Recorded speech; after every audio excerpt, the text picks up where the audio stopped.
Fiends! Hello guys and welcome back to another cold episode. On today's episode, we're taking a look at Fiend Turbo. Except I'm lying to you, it's not actually Fiends, because that's Yubel. This is more Labrynth. However, of course, we are including the Fiendsmith package, because Fiendsmith actually does a ton in this deck, mostly due to the fact that the Fiendsmith engine allows you to play through, or bait out more specifically, Ash Blossom, which is pretty cool. And on top of that, it also puts Desiree onto the field, which is very, very useful because it allows you to play into board wipes more effectively. It allows you to negate Harpies, Heavy Storm, Lightning Storm, Evenly Matched, etc. You get the point. Which means that now you actually have some sort of insulation against those big board wipes. And on top of that, you actually have a way to, like, put pressure onto the opponent with the engraver and all of that stuff without entirely relying on traps, which is very nice. So we're going to quickly go through the card by card and the explanation. I'm actually going to start with the hand traps. We're only playing 7. 2 Droll, 2 Maxi, 3 Infib. That's it. Now I know what you're saying. Snow, why are you playing so few hand traps in a meta where hand traps are extremely useful? And here's the thing. 2 things. First of all, Droll is pretty good. It's not exceptional, but it's pretty good, right, at shutting down a bunch of different decks, and specifically the decks that we are most concerned about, right? Things like Yubel, not gaining access to their entire combo, like, for example, not the entirety of the Yubel engine, nor the entirety of the Fiendsmith engine, which is very nice, or, like, they can get one or the other kind of thing. That's pretty good. On top of that, the things like Snake Eyes, Azamina, and stuff like that. Just a bunch of different stuff where it's okay to have Droll. Also, we don't search that much, so being under Droll ourselves, not that big of a deal. Maxi. Ends turns, very nice. Imperm is a trap, which allows us to play it, and it's a little bit more useful. And that's pretty much it, right? Also, Droll specifically doesn't require us to, like, do anything with the board or have, like, anything in particular on the board. So there's nice. That's why it's nice. Yeah. As for the rest, we're actually playing quite a few additional ways to interact with our opponent. Most notably, Arius. Arius can also do stuff in that nature. You can go Arius to, like, set a Daruma or set a Trap Trick or set Dimensional Barrier or whatever it may be, right, to then go from there, which is very, very nice. So basically, Arius with any other trap basically gets you into some sort of interaction. You could also potentially draw something like a Coup Clock and a Chandelier or Stovey Torby, right, which allows you to then do some Labrynth interaction on the opponent's turn, which again, pretty good. Not insane, but pretty good. So there are still other ways to interact as well, without just having the staple hand traps. But that's pretty much it. Let's hop into the card by card. We're starting off outside of the hand traps. We're also playing the Labrynth package, standard stuff. 3 Ariana, the 2 Stovey Torby, the 2 Chandelier, and the 1 Coup Clock, as well as 2 Arius, 1 Lovely, and 2 Lady. And that's pretty much it. Oh, sorry. 1 of the Field Spell as well. That's pretty much it outside of the traps. We'll get to the traps later. We're also running the Fiendsmith package, the 1 Lurie, the 2 Engraver, and the 3 Tract. Tract is extremely useful. I've mentioned this before, but, like, it just does a ton. It's really good to have. We're only playing 2 Engraver, or we only have 2 Engraver, so it's much better to have additional copies of Tract to see it more consistently. There you go.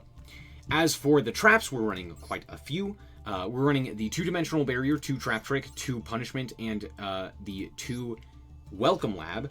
A lot of that is for Trap Trick reasons, that we're running 2 of all of these. Otherwise, we'd probably be running 1. But we're also running 3 Infib, as I mentioned previously, 3 Destructive Daruma Karma Cannon, and 3 Big Welcome. That's pretty much it. Now, we're not running Simultaneous Equation Cannon because that really doesn't do anything with the Fiendsmith stuff. Like, it just doesn't work. So you can either play the Fiendsmith stuff, or you can play Simultaneous Equation Cannon, and I think Simultaneous Equation Cannon is just not good. That's it. I just don't think it's very good right now. Mostly due to the fact that in a best of 1, losing the coin flip is really, really bad with Simultaneous Equation Cannon. and there's a lot of Omni negates right now. Most notably, Desiree. Desiree does exist, so, like, not great. As for the extra deck, it's mostly punishment targets as well as the Fiendsmith stuff. Pretty simple Fiendsmith package. We are running 2 Requiem, which is something to keep in mind. It's very nice just to be able to go, like, Requiem, and then if it gets stopped, or if you end up needing to, like, keep it engraved for one reason or another, you can just, like, still do the combo on the following turn without having to put back the Requiem. So it kind of allows you to not be stopped from, like, a random interaction, right? And not have to, like, hard draw a tract or hard draw a engraver or a lurry or something like that. So there you go. And that's pretty much it. Let's hop into the replays and show you how this deck performs. All right, here we are going first, and let's see what we can do here. Now, we do have Orianna, but I'm not gonna lie. We know that this is not going to go through. It never does, it never has, it never will. But we do have the second Orianna, which means if we do end up actually using one of our traps, we can just special summon this one and potentially search from there. So it's not terrible. Fiendsmith, of course. Not really too surprised. I'm also not too worried here, because if they go for the sequence, we can just imperm it. So, again, not too concerned there. They're going to just go through their whole Requiem line into the engraver. Equip here, they're going to send to the graveyard the Orianna, which is certainly a choice. Yeah, there's that. And then they go for the High Wave King Caesar, which I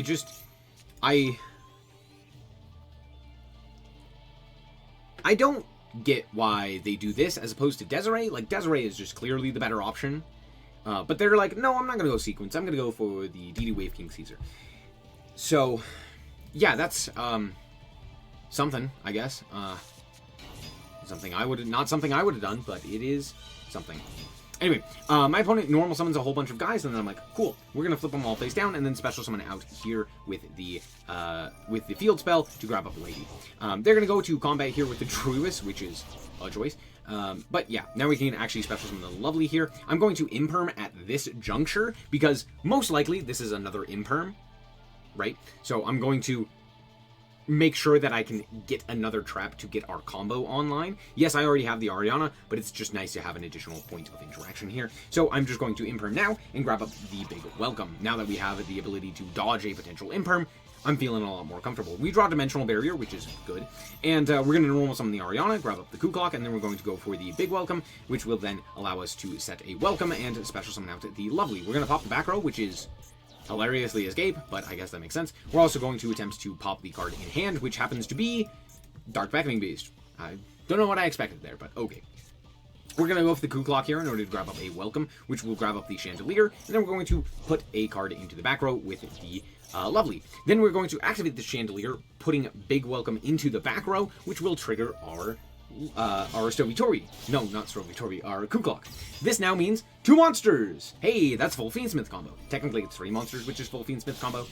So we're going to go for the Requiem here, Requiem effect. We're going to then special summon out the Engraver, and of course, we're going to attempt to send a card to the graveyard. We send the DD Wave King Caesar. Outcome sequence, we're going to activate the effect of the sequence and summon the Desiree, and then equip the sequence here. I could have done the tract line where I go for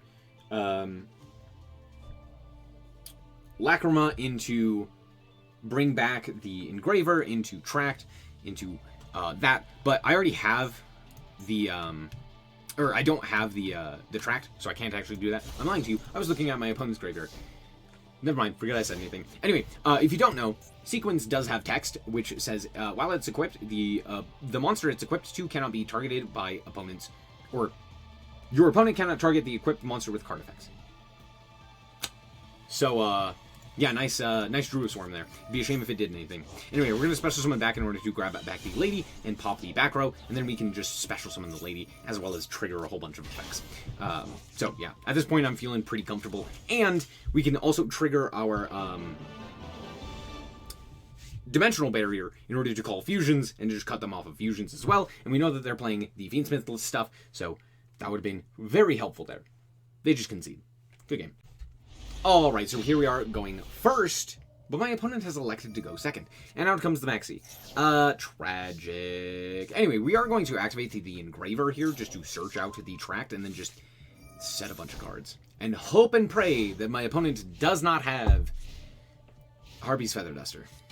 My opponent normal summons the Genroku, which is a choice, I guess.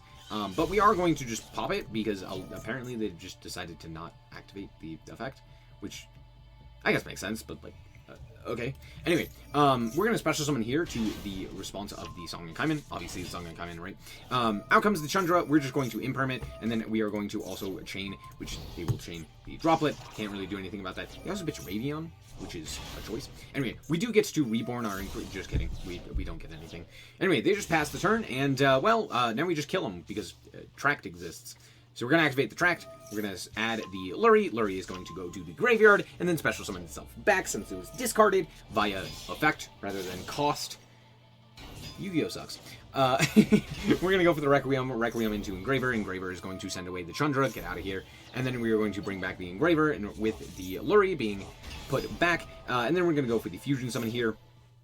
I was going to go into the Lacrima bring back, and then go into Sequence, which could then Fusion Summon using all of those guys in order to go into Desiree. And like at that point, again, if they have a card, I just negate the card, and then they can't do anything. Wow, crazy.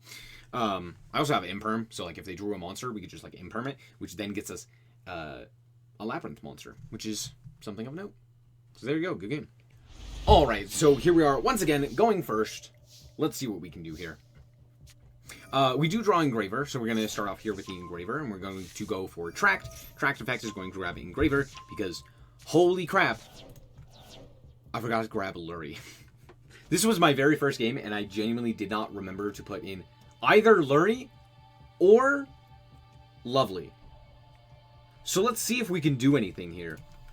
We're going to go for the Engraver to put the Engraver back, and then we can go for the Coup Clock, which may seem strange, but it's to special summon out the Lady, and then we can go and chain with Lady and the Big Welcome, so we can summon out the, or we can set the Dimensional Barrier. We're going to go for the Stovey Torby. Stovey Torby is going to pitch the Lady, and then go into the Welcome. Here we're going to special summon back the, Huzuma, what's it? The Coup Clock, and then I go into Moon. Why did I go into Moon? Why not just go immediately into Requiem? Additional names. I do need additional names. So we're going to go for the Requiem here. Requiem into the Engraver. Engraver into Sequence. And then Sequence is going to shuffle back the names in order to go into Desiree. That's why we did that the way that we did. I could have also potentially gone for the Lacrima into what you would call it line, but we could have also just done it the way that I did, so there you go. We're immediately going to go for the Welcome into the Ariana into Lady, and then just have Lady on field. My opponent is then going to reveal that they're on Yubel. Of course. Why would they not? Now, I know what you're saying. Why have we not fired Dimensional Barrier? We could have, like, fired Dimensional Barrier and, like, negated there. Because we don't need to. There's no need to do that. And the reason being is because Punishment just kills them here. So we go Punishment, we pop the Phantom of Yubel, and then we also use the Entis in order to pop the Samsara D Lotus. And we also get to special summon back our guy. They're going to then go for the Dark Beckoning Beast, and I go, oh, well, crap. I'm just going to put it back into the hand so that they can't, like, normal another Samsara D Lotus. But alas, they're going to attempt to special here. I realistically should have just, like, immediately negated the opening, and I just didn't, because I'm dumb. So yeah, they didn't need that additional search. I draw Droll, which is funny. We're just going to send it to the graveyard, which my opponent will promptly negate. Now, that being said, I do call Fusions. Should not have done that. That was just stupid of me. I should have read this card. This says, while it's on the field, which means that I just negate my Desiree for no reason. Didn't need to do that. Didn't need to do that, and would have been very useful. Should have called, like, Xyz or something. Just any ritual would have been better. I'm just stupid. As you can see, I'm not playing Lovely, nor am I playing Lurry. It's fine. We grab back the Coup Clock. Coup Clock is then going to allow us to go for the Big Welcome. Big Welcome is going to grab up the Ariana. Because again, I don't have Lady. Or, sorry, Lovely, so this is kind of clunky, but it's fine. We grab up the field spell, we're going to special summon here, and then we're just going to pass the turn, because I can't beat Yubel in attack position. I could have, if I remembered how my cards worked, but it's fine.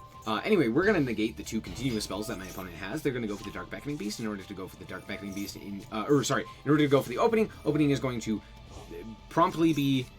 No, it's not. I lied to you. It's not going to be bounced. I'm going to bounce my own monster. Why am I doing this? Because this allows me to go for the Welcome Lab, which can pop a card, as well as we can then set off of the Lady. So we're going to set the E-Dogmatic Punishment, as well as a Big Welcome. And now, notably, we did end up discarding a card for a Labrynth effect, therefore we get the Coup Clock back. So, now we can activate the Coup Clock, and then fire the Punishment, popping the other monster, and then going for the Entis to pop the back row. And at this point, my opponent gets the Lotus, which then gets promptly tributed, and we should be fine here, right? Okay. Maxi's not really going to do anything here, so I'm immediately going to fire off the Chandelier in order to allow us to use the Big Welcome, because that previously wasn't available. So we're going to go for the Big Welcome here, and we are going to set off of the Lady a Destructive Daruma. This is not what I should be setting. I should be setting like Imperm or something like that, but that's fine. We also get to set the Big Welcome off of our Stovey and we're going to trigger a whole bunch of stuff. Chandelier is going to come back to the hand, Stovey is going to special summon itself, Coup Clock is going to come back to hand, as well as we're going to reset the Welcome Lap. We're going to fire the Coup Clock as well, and then I'm going to negate with the Desiree, and then just attack. Why does this work? Why does this trigger? Anyway, I can't do anything, so I just pass the turn.